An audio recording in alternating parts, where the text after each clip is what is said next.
All right, let's jump right in. Another deep dive, and today we're warping into Ragnarok Online. You guys gave us some seriously head-scratching material to dig into this time. Yeah, for sure. Dimensional rifts, the hazy forest, infinity space. It's like the really big out there stuff, right? Yeah, the deep cuts. And they all seem to lead back to the heart of Ymir, that big old source of power, like always. Makes you wonder, what if you could just pop over to Jotunheim, spend a couple weeks battling giants, and only 3 hours pass back here in Midgard? Imagine that commute. Oh, man. That time distortion thing with the dimensional rifts, that always gets me. I mean, it really shows you just how much power is involved, when you're messing with the very fabric of reality. We're not talking about some magical door, It's like shattering space and time itself. Yeah, it's heavy stuff. And it's not like they just appear out of thin air, right? I mean, look at Surt. Big bad fire giant uses a rift to invade Midgard way back when, during the 1,000-Year War. Even for a primordial being, like that had to take some serious juice. Oh, totally. I mean, to make a dimensional rift just appear naturally, you'd need a level of power most beings, even really strong mages, could only dream of. Surt, being primordial and all, probably just had it built in. But there are other ways to work with these rifts. The Rune Midgard's Kingdom, for example, they've actually figured out how to make controlled rifts for travel between dimensions. So basically, they've hacked the heart of Ymir to make their commute a bit easier. Do you think they have like a frequent flyer program? But seriously, though, the heart of Ymir seems to be at the center of all this dimensional stuff. Yeah, it's like the heart is the source code of Midgard, and anyone who can figure out how to use it, they can kind of rewrite the rules of reality, at least a little bit. But even with all their fancy tech, the Rune Midgard's Kingdom, they're still figuring it out. I mean, they're playing with fire, or I guess with space and time in this case. All right, so we've got these dimensional rifts ripping holes in reality, connecting worlds, messing with time. Then we've got the hazy forest, mist everywhere, magic buzzing like crazy. It feels like, stepping into some lost myth. There are even theories that it's leftover, like a remnant, from when the gods and those primordial beings walked Midgard, like they left pockets of their power behind. And what's really interesting is how the hazy forest might connect to the heart of Ymir. There's a lot of talk that this connection could explain all the weird stuff that happens there. Maybe even how it ties into infinity space somehow. It's almost like the hearts mess with the hazy forest so much it's caused some kind of dimensional bleed. Hold on, back up a second. Infinity space, that's the one that really melts my brain. It's like a dimension inside another dimension, right? The sources say it's got something to do with Oscar, one of those guardians protecting Midgard, but it's not your typical dimensional rift. Nope, infinity space is something else entirely. If the theories are right, it's like Oscar's special ability. He can make it appear by manipulating space and time. Think about it. Instead of finding a rift, he just wills this space into existence. So it's not just raw power like Surt. It's like control and understanding the laws of time and space on a whole other level. That's wild. But what happens to time inside infinity space? Does it even flow normally? And now that's a question, right? If it's a whole controlled dimension outside normal time, what happens to you in there? Do you age? Does time feel different? And what does it mean for Midgard? Big question. It's like the lore is asking us, the players, hey, think about messing with these huge forces. We're talking about altering reality. But let's zoom out for a second and look at those instances in Ragnarok Online. They're more than just dungeons, right? It's like they're echoes of lost civilizations, maybe even from the Age of Gods. Yeah, they're like little windows into the past, and that link to the dimensional gaps. That's really fascinating. Think of a dimensional gap, or crack as some call it, as a path to different dimensions, different times. It's a way to actually experience history, like a living history book. But who made these dimensional gaps in the first place? The sources mention this legendary sage, Varmint, and also the Reichenberg Corporation. They were both super into runestones and harnessing the heart of Ymir. Maybe they ripped open these gaps by accident in their pursuit of knowledge and power. Could be. Both of them are really pushing the limits, and those experiments with runestones, which are basically like conduits for magic and dimensional energy, who knows what side effects they had. But there's also the theory that these gaps, they were already there, natural. Maybe Varmint and Reichenberg just found them and learned how to use them. So maybe they weren't the architects, but they stumbled onto this network of pathways, right? And then figured out how to use runestones to manipulate them, control access. That makes you think about the purpose of those instances within the gaps. Why would they even exist? Now we're getting to the good stuff. Some people think they're a way to explore the past, pieces of it without changing the main timeline, like isolated bubbles of time so you can see what was, but not risk messing with the present. So you can have your dimensional cake and Ega 2, experience these lost eras, but the main timeline stays safe. But there's another theory, and this was a real head scratcher. It says these gaps actually stabilize time even with all their time-bending weirdness. I know, right? It's like, how? But the idea is that by keeping these instances separate in their own dimensions, it stops unexpected changes from rippling out and affecting the future, like controlled chaos.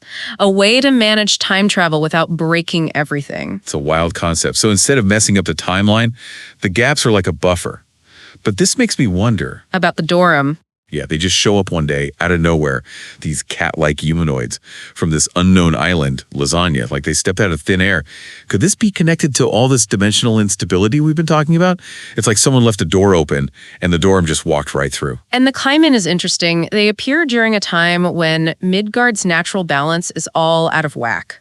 Which brings us back to the heart of Ymir, the foundation of it all, and even the tiniest pieces hold crazy power. And we know people have been messing with those pieces for ages. Farment, Reckenberg Corporation, like poking a sleeping dragon, Could their experiments have caused like a ripple effect? Weakening the barriers between dimensions, enough for the Doram to cross over from wherever they were hiding. It's a good theory, but why the Doram specifically? Why not, a swarm of goblins from another dimension or, I don't know, giant talking chickens? Okay, giant talking chickens, I'm down with that. But you've got a point. There has to be something special about the Doram that pulled them to Midgard at that exact moment.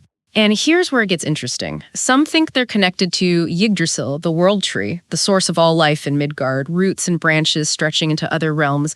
Maybe the Doram have this ancient spiritual link to Yggdrasil, so they're super sensitive to disturbances caused by messing with the heart of Ymir.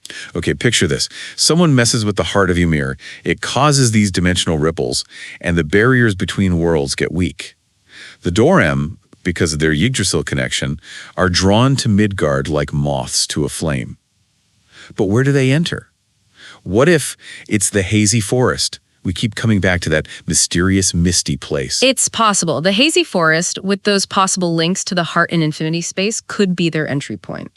Like the forest itself is a crossroads where the walls between worlds are thin and shaky. And the Doram, sensing the trouble from the heart of Ymir being messed with, they're drawn to this weak spot, this doorway. It's a fascinating theory, but it brings up a big question.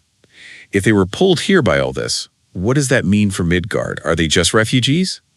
Or do they have a bigger part to play in its fate?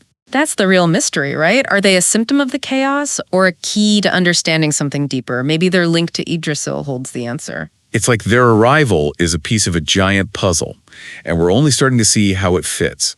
And that brings us back to infinity space. Right, infinity space. We talked about how the rifts in the hazy forest might have played a part in the Doram going up, but infinity space, what if it's the key to their whole deal? We know it's outside normal time, so could it be the key to understanding where they're from, what they're doing here? Like a hidden path, a secret tunnel through reality. Exactly. And if Oscar, with his powers, can control infinity space, he might be the only one who truly gets the Doram. Maybe. But don't forget about the instances, those windows to the past. They could have clues too, right? What if those echoes of old civilizations hold the answers to the Doram? Why they're here, where they came from? It's like we're putting together this giant dimensional puzzle, and the rifts, the forest, infinity space, even the instances, they could all be pieces of the solution. And who knows what other pieces are still out there waiting for us. Ragnarok Online is huge. We've barely scratched the surface. Yeah, it's like we're at the edge of this giant map, right? And the Doram, that there are guides into this uncharted territory. They really turn everything we thought we knew about Midgard upside down. Totally. And speaking of turning things upside down, what about those instances? The ones scattered all over the world, like little pocket dimensions, full of remnants of ancient civilizations. Could they hold clues about where the Doram came from? Or what they're doing here? Definitely. I mean, the instances give us this unique look into Midgard's past. Some people even think they show us a time way before now, maybe even when the gods were more involved with the world. Okay, so imagine the Doram, with their connection to Yggdrasil, they show up in Midgard right when everything's going haywire, dimension-wise. Maybe they were running from something terrible in their own world, or maybe like some prophecy or calling brought them here. Right, and the instances with those dimensional gaps could be the key to understanding exactly how they got here. What if some instances have records of their first appearance or prophecies about them coming? That's a cool thought. We're like detectives, right? Searching through these broken pieces of history, trying to find the missing link, the thing that connects the Dorem to everything else that's happening. And don't forget, this stuff matters for us players too. Knowing the lore about the Dorem and all these dimensional things, it makes the game richer, you know? Imagine you're in an instance and you stumble on this hidden room full of Dorem artifacts. Suddenly, the lore comes to life right there in the game. Absolutely. It's like a whole extra layer, this depth and meaning that the lore adds. It's not just about leveling up. It's about understanding this world we're playing in, its history, the forces at play, everything. Yeah, and the community, they're a big part of it too. Players sharing their theories, what they find, how they interpret the lore. It's this giant team effort, like this quest for knowledge that goes beyond the game itself. It's amazing how Ragnarok Online brings people together like this, makes them think, makes them curious. We're not just playing, we're exploring, debating, figuring stuff out. Which brings us back to infinity space. If it really is outside of time, what secrets does it hold? What can it tell us about the Dorem, the rifts, even reality itself in Midgard? Okay, let's jump down that rabbit hole. Our sources don't tell us a ton about infinity space, but they suggest it's this place where time is different, where reality might not work the way we're used to. Imagine going somewhere where past, present, and future are all mixed up, where you could see things out of order or even like meet your past self. It's mind-blowing, right? If it's truly beyond time, it could have the answers to like the biggest questions about Midgard. Where did the heart of Ymir come from? What is Yggdrasil really? Are there even more worlds out there than the ones we know? It's like the ultimate library, right? A cosmic library where all the secrets of the universe are kept. But how do we even get in there? Can normal people even understand what's inside? Well, that's where Oscar comes in. He's one of the guardians, and he can mess with space and time. If anyone can figure out infinity space, it's got to be him. But Oscar's a bit of a mystery himself, right? We know he's strong, but what's he really up to? Is he the good guy, keeping things balanced and protecting Midgard? Or is he like pulling strings from behind the scenes? Yeah, that's a debate that's been going on forever. Some think he's totally benevolent, using his powers for good.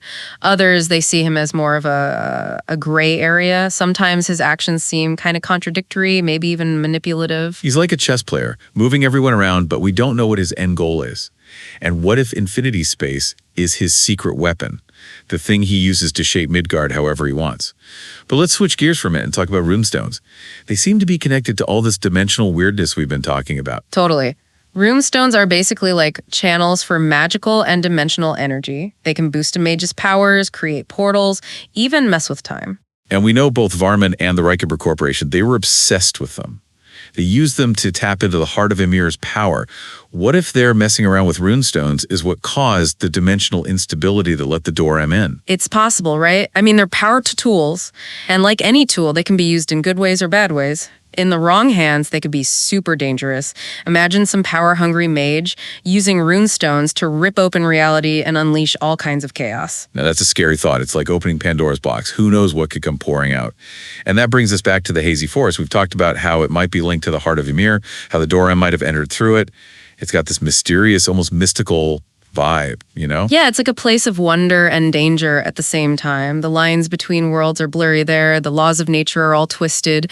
You could run into things from other dimensions, find ancient ruins full of secrets, or even experience those time things that mess with your head. It's like a fairy tale, but with the dark side. You never know what you'll find in the Hazy Forest or what secrets it holds.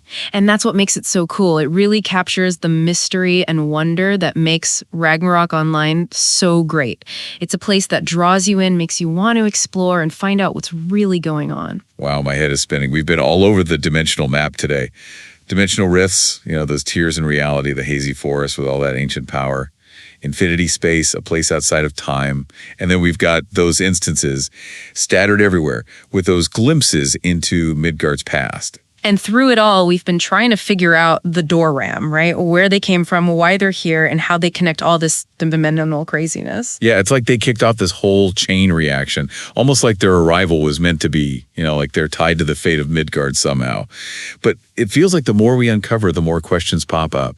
That's what I love about Ragnarok Online's lore, though. It keeps you guessing, makes you think, and it rewards you for digging deeper. It's not just about beating monsters and getting loot, right? It's about figuring out the mysteries of this world. It's like we're adventurers, too, in a way. Not just exploring the maps, but the history and the myths of Midgard. And the best part is we're doing it together, sharing ideas, debating, putting the pieces together as a community. Exactly. And speaking of community, we got to give a shout out to all the players out there. They're the ones who've really shaped how we understand the lore, all their discoveries, the research they do, the discussions they have. They've uncovered so much and shed light on some of the most confusing parts of the game. They're like the real adventurers, going out there in the digital world and coming back with stories and knowledge. And they make it better for everyone. They add so much depth and meaning to the game. That's what makes Ragnarok Online so special, I think. It brings people together, encourages you to explore, and it rewards you for diving into the lore. It's a world that keeps changing, keeps surprising us with new stuff and new mysteries, and keeps us asking questions. So as we wrap up this deep dive, let's go back to that big question. What if the rifts, the hazy forest, infinity space, and even the instances are all connected? Like in ways we can't even imagine. Could they be pieces of something bigger? Something like woven together by forces we just don't understand. It's possible, right? Maybe these aren't just random things happening, but signs of something deeper. A change in reality itself, reshaping Midgard. And maybe the Doram, with their connection to Yggdrasil, they're the ones showing us this change is happening. Like their arrival marks a whole new chapter for Midgard. Whoa. If that's true, what does it mean for us, the players? Are we just along for the ride? Or do we have a part to play in how it all turns out? What if the choices we like in the game, how we interact with these dimensional forces, it all feeds into something bigger, a story that's still being written? It's an awesome idea, right? That we're not just playing, but we're part of this giant story, something that crosses dimensions, breaks the rules of time, and makes us think about what's real and what's not. So when you're out there in Ragnarok Online, keep your eyes peeled. Be curious, ask questions, and pay attention to the details, the little hints, the whispers in the lore. The truth is out there, and who knows, maybe you'll be the one to find the next piece of the puzzle, the clue that unlocks something even bigger. That's it for this deep dive. Until next time, keep exploring, keep those brains working, and we'll be back to tackle the next Ragnarok Online mystery together.